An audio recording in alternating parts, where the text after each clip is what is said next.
I had a question for well, because I think that we all deal with storytelling and sometimes in a very abstract way. So whether it be a storytelling of a voyage where you're collecting data, or the sound, and there's something. I mean, I think that we have some kind of even very abstract or physical or dynamical system type of narrative that directs our work. But so I just want to ask Jonathan, because you work with it more explicitly. I'm just really curious. Whoops. There we go. Yeah, need I say more? But I'm just wondering, like, how, because some of the work is very abstract, and even when it's an animation where you can see the figures and things, and the figures are doing something, it's a very kind of abstract choreography type of thing that's happening, or just a physical element, in the, I don't know, it's very evocative of story, but still. But then you also work with like poets, so like you work with Hyde, and then now you're working with storytelling that's just, it's about things that are that poetry of witness, where you have to be so aware of, as you get more explicit about what the story is, and if it's not your own story, um, how fraught that is in a way, like, and I don't know how to ask the question exactly, but I'm just really interested in that, like in everyone's work, but how we deal with like in the work that's in the gallery right now, with David's work, that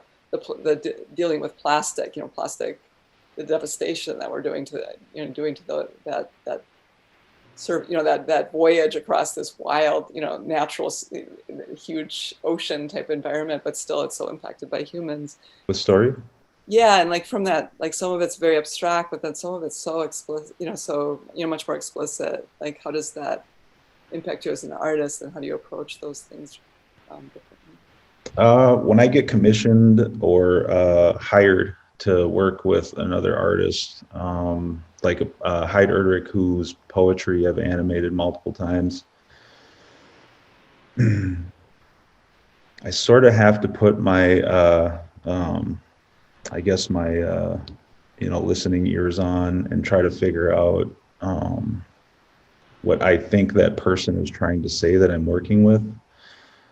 And oftentimes the result is a mixture of what they're trying to say and what I think they're trying to say, and my own love of the, I guess, the unexpected and surreal, which is probably why, I get commissioned to do these things, because I think that, with storytelling, there's a way to tell a story that is very a matter of fact.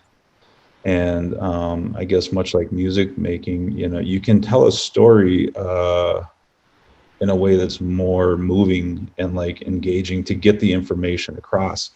So for me, that exaggeration is something that I like to shoot for, and it's something that I shoot for in all of my visual imagery.